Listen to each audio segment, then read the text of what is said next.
Welcome to Cartoonist Kayfabe. My name is Jim Rugg. I'm Ed Piskor. Little surprise today, Ed. A very big comic that we're going to dig into. But first, what's new? What's up with you?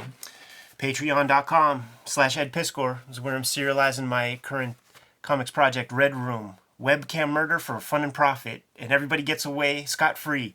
$3 gets you the complete archive. Issue 1 is up there right now. It's for the early adopter. Because it'll see a print edition in 2021 at some point. Just a little quick glimpse at a couple pages. I can't believe how detailed these pages are. I love this silhouette scene with the open, like the fences being like the open part of the panel. It's like a young Beavis and Butthead. Very, very good looking comics. What you got, Jimmy? My latest comic, Octobriana 1976, world's first blacklight comic with fluorescent ink, is available wherever you buy comics now, online or in person. It's also available digitally through Comixology and or my website, jimrugg.com. There's also a 350-page process zine that has the making of, all the original art, drafts, everything you could want to know of what went into the making of this comic. So, assuming that we didn't see the thumbnail for the video or the title, what are we going to be looking at, Jim? Well, we're not going to be looking at the Star Wars or Batman versus the Hulk. These books are here to provide scale. These are your treasury size editions. I don't know what DC's, I guess they weren't called treasury size, but this was a popular size format in the 70s. At some point this pops up where they're doing these oversized, really awesome, love this size. Superman versus Muhammad Ali goes freaking gangbusters, and they're like, yo, let's print some more of these. For sure. So I wanted to use those to kind of show off Destroy, and you'll notice it's a little bit bigger than these two even, but gives you some idea. I think treasury size is about what we're dealing with Scott McCloud's Destroy from 1986, published by Eclipse Comics. This is a 32-page black and white comic in the height of the black and white explosion, so pretty awesome. Scott McCloud, of course, you know, Formalist, does Understanding Comics in the early 90s. That becomes like a textbook of the language of comics. Before that, had done Zot on both sides of Destroy, did a color series and then a black and white series, invented the 24-hour comic. So a formalist, a guy who's constantly thinking about kind of comics and the mechanics of how comics work. This is one of his, maybe lesser seen projects, but certainly applies all of his knowledge. You know, like this is a perfect, in terms of size, format, package, and story content, this thing works perfectly. When Zot goes black and white, we start to see Scott McCloud's formalist points of view in that comic. Zot solely becomes a cipher for him, playing with essentially what becomes his rubric and his syllabus in Understanding Comics. This is of the same ilk.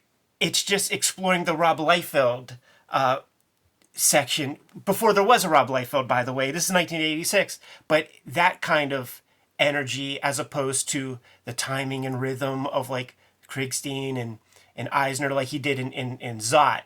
Like this is going for the vulgar. Yeah, and it surprises me because this is 1986, which would have put it even ahead of things like, you know, Watchmen and Dark Knight that I think were criticized for their violence. This is kind of contemporary or done before those books were out and that conversation was happening. So this would make sense in the early 90s in response to all the criticisms of the Image comics as well. It's just a really interesting comic. It's in response to a review of Super Boxers that said it was mindless violence. So this is Scott McCloud doing mindless violence. Love this cover. You know, no redeeming social value instead of the comics code stamp of approval. Buy. Parents beware. Loudest comic book in the universe. Fabulous first issue. This is a gimmick. It's William Castle, the Tingler. It's a exploitation kind of thing. You know, exploitation paperbacks, exploitation movies. Let's make an exploitation comic, and that's what we got here. And some background. I read an interview with him from Amazing Heroes to prep for this, and he was talking about, like, at this time he had done some design work for Eclipse Comics, and he had also been doing the small press column in Amazing Heroes. So he had been thinking about and playing with a lot of small press, mini comics, all of these types of things. So he was taking in a lot of comics and thinking about comics in ways that maybe your typical cartoonist wasn't thinking about, you know, from the design to sort of the fringy things that people were doing. He is one of the cartoonists that wasn't shy about using rapidograph on his pages, which was always said to be like such a huge no-no in your like How to Draw Comics the Marvel Way and then like in interviews and stuff with like good inkers and shit. But like seeing his rapidograph work sort of makes me happy. And he's one of the early adopters of manga and would have seen those ornate textured backgrounds that were almost architecturally constructed using very, technical pens. And I think I mentioned 1986 is publication date for this. So yeah. One of my holy years in comics reading. And pretty much the story is, this is just a superhero fight. Mm-hmm. It's two superpowered characters fighting in New York City. And one of them starts out by just, I guess, property damage. Yeah. He's destroying everything. I love this panel. I see shades of even Chris Ware in a panel like this. Not that it's influencing Chris Ware or vice versa, but if, I mentioned if you love Image Comics, this is a really fun read. I think if you love Chris Ware, this is a fun read. I think so too. It's like some of the stuff that Chris Ware did with just even when he would dabble with the Golden Age style, where he's like talking in classic comics language, because that's what this is kind of doing too, man. It's taking classic, American comics language, the bombast and vulgarity of your average comic, and using it to a certain effect. Man, and he's coming out like, this is the New York Stock Exchange. This is where the police have drawn the line. This is what they're going to try to protect from damage. He also plays with scale really well. So you see, hey, I've got this giant size comic book that I'm making. We want to show destruction on a massive scale. Let's show these figures small. Let's try to take advantage of this huge canvas. Do you assume that he just drew it on 11 by 17 paper and it got shrunk down, set 80% or something? I didn't find any info on that. I'm not sure. I'm going to have to ask him. Yes. He's really good with providing feedback whenever we have questions. Question number one. We'll have a whole list of these questions we could put out there. So this guy shows up and he's destroying the city. And guess what? Captain Maximum coming to the rescue. Great name. Love the setup too, like he is using that language, those speed lines, which would make sense in manga, but are also a staple of superhero comics to kind of show that dynamic coming to the rescue. And whenever he gets there, he recognizes this guy, Basher. It's an old teammate. The unevenness of the lines makes me think that those are hand-drawn. Wow. I think you might be right. Like with Roller, of course. Yeah. If I were doing something like that, what I would do is tape that page up either this way or this way, and then T-square. Just run a T-square. Exactly. So fairly generic characters that are going to be squaring off in this fight. They do have a history, and basically Basher has been scorned, and I think it's by Captain Maximum, his girlfriend. Captain Maximum gets the girl, Basher, well, he doesn't get over it, and so the fight is on. Long history of like superhero deconstruction in comics, going back to like the Wally Wood Super Duper Man. Right. And this makes me think in those terms, like if this comes before Watchmen and Brat Pack and shit like that, its cartooning forefather would definitely be like a Super Duper Man. Yeah, and we should say publication-wise concurrent with Watchmen. But, me saying that in the beginning is just to say, like, this isn't in response to Watchmen. It would have been like something's in the water. And look, 1986, Dark Knight Returns, that revisionist kind of way to look at superheroes. I'm glad you say it. That's not what I thought of immediately, but that's exactly what this fits in. Mm-hmm. That's a good context for this. And so right off the bat, the guy punches him, and now we see Captain Maximum. The effects of that punch is him sailing blocks and blocks through buildings, causing destruction. It's fun that it's set in a real city, so you get to see things like the Flatiron Building. Yeah. I don't know how this would be received now, post 9/11, where you get to see parts of New York City being destroyed.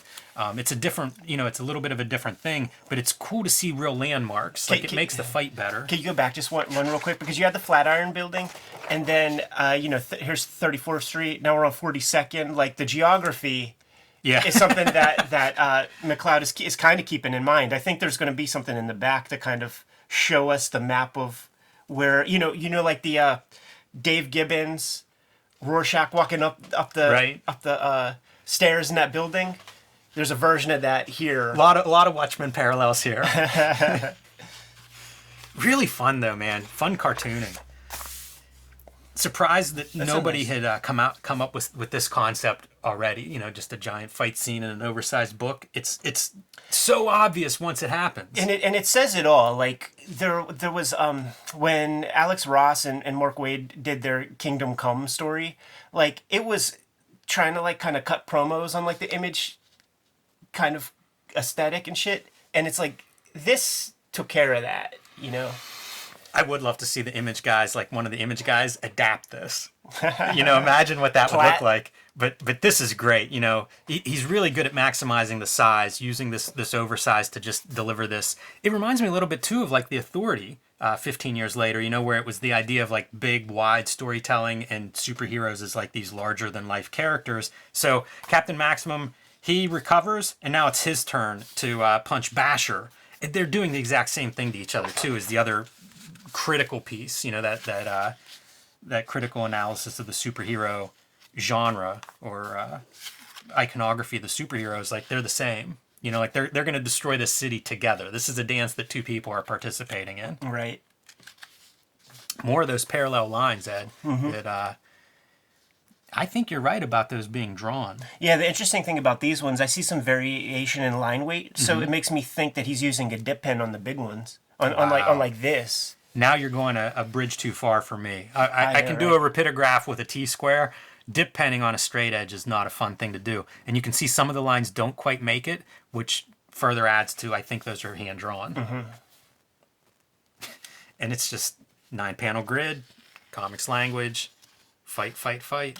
It feels very pop art, you know? Right. Like very Lichtenstein.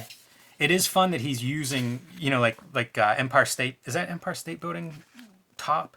That he's using as a as a weapon. He's broken this thing off, and now he's using this as a weapon. But it's fun to be able to have like those different landmarks. Right. Kind of helps give you some visual interest. Keep that visual interest in what could be a somewhat monotonous. You know, it's just a fight scene. So whatever you can do to keep it exciting from page to page. It's just large amounts of destruction. They don't bury the lead with the title of the story. No. Fun lettering effects, too. And he's credited in that first page splash as being the effects letterer. These would be fun. I would love to see these pages in person, especially if they're drawn a little bit bigger. Yeah, for sure, man. Very, very cool textures and ink here. He said that this was an idea he had for a while for a comic and just didn't have time. I like this effect. So as things are like jarring and shaking around, you'll see the line stuff. Man, how about that for a 2-page spread? Yeah. When you have a big ass comic like this, man, like let's get some big panels in there. Yeah, that's a great, really impressive shot. You know, like when that big Kramer Zergot came out, everybody like used that big page to try to tell a 22-page story on one page and use a lot of small panels. Or like, you know, like Matt Groening is the guy who's like, let me just do one big ass crazy image.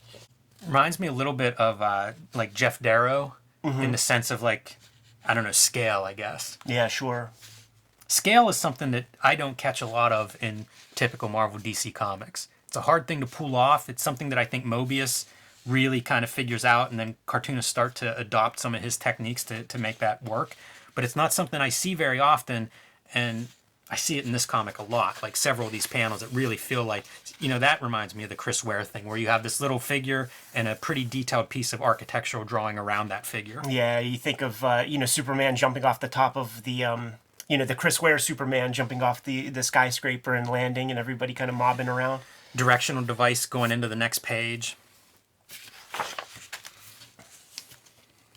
There's a Jaime Hernandez energy to this. Like McDaniel, like he can't, academically draw as well as, he can't construct the figure quite like Jaime can. But there's like the spotting of the blacks and like the kind of clean line and the sort of acting. Yeah. Feels Jaime to me. Yeah, look how effective that is whenever you strip everything out. Now you have this panel. It just stands out on that page. On the spread, you can see it on the monitor. It just stands out. And this is the woman who they're fighting over. So she shows up and gets injured, which just escalates everything. As it should. Madman, this is your fault. You'll pay for this. So now we have Captain Maximum stepping up a notch. looks like the letterer is using one of those chisel tip markers where you could get like the flat side. I agree with you. And those are those come in they're calligraphy pens, calligraphy markers. Here's a tip for everybody: draw with those. They can be real fun. That's a Jim Mawud told me that, and it's very fun. I added a couple of those to my box of drawing tools, and I think he got it from Ashley Wood, maybe. He's amazing. But, it's a fun drawing tool. It's kind of different having that chisel tip. Everybody Google Jim Mawud toothbrush in a YouTube and check him out drawing with a fucking toothbrush. The guy's a madman. I just love this. All the big lettering. It's like the sign kind of lettering, and I don't know whether this is done by the letterer or by Scott McCloud. Right. Whether this is like effects lettering. Yeah. Yeah, I just don't know. It's pretty well integrated in with the illustration, especially where you have like rubble and stuff, hands, fingers sticking out over top of the word balloons. So you know what's interesting is this looks pasted up.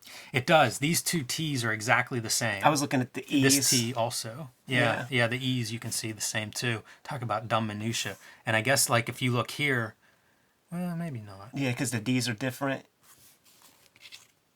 Yeah, I don't know.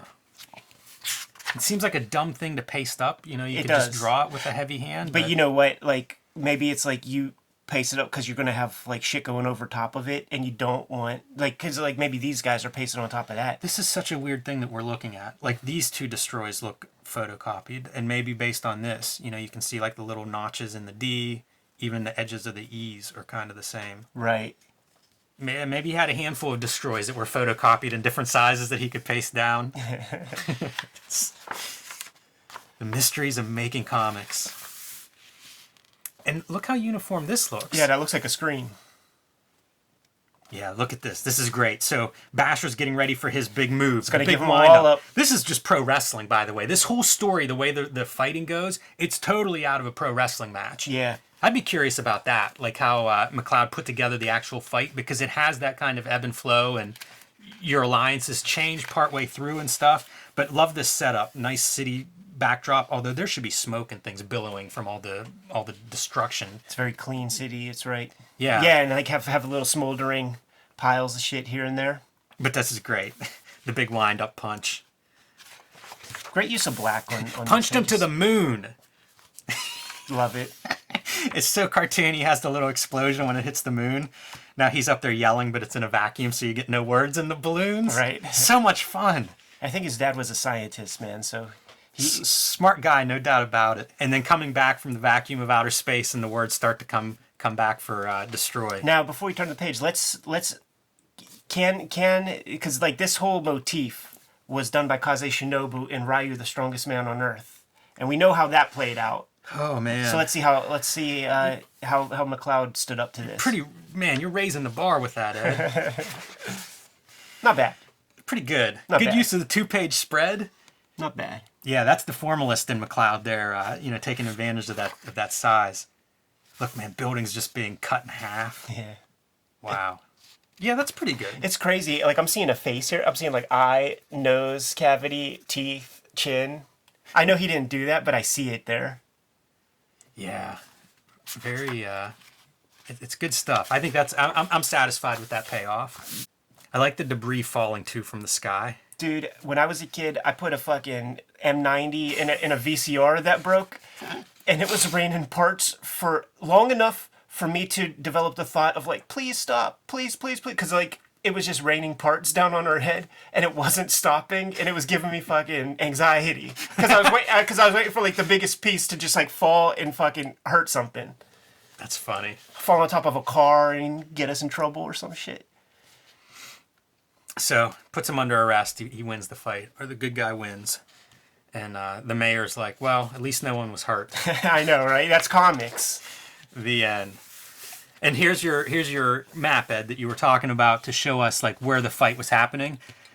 That's a fun tip for doing something like this that's set in a specific location and actually using a map. And you know what's funny? This reminds me of a lot of Paul Pope's early work would have these like weird diagrams and maps in there. Wonder if any of that is influenced and coming from here. Yeah, that's a good question, man. And check this out, man. You could get destroy pages for 80 bones. Oh, look, they're big. 17.5 by 24 inches. There it is. Scott doesn't have to answer us now. Right. Man, super cool. Good to put this baby under the microscope. Fun comic, right? Like, they just, I don't know, man. This is one of those things that I love about comics is finding this kind of stuff, digging around for old issues. Absolutely, absolutely. And for those playing at home, if you can't find the big one, in the dollar bins you can find a 3D, regular-sized issue of Destroy in those back issue bins, too. Look for the big one, everybody. Yeah, for sure. Kayfabers, like, follow, subscribe to the YouTube channel. Hit the bell. We'll notify you when the next vids are available. Octobrion is in stores now and available digitally on Comixology and Jim's website. Patreon.com/EdPiskor is where I'm serializing my Red Room comic strip. New strips pop up every Tuesday. Issue 1 is up there now. $3 get you the archive. You can subscribe to the Cartoonist Kayfabe e-newsletter at the links below this video to keep up with everything we're doing. You can find Cartoonist Kayfabe t-shirts and merchandise at the links below this video. Give them those marching orders and let's bounce, Jimmy. Read more comics.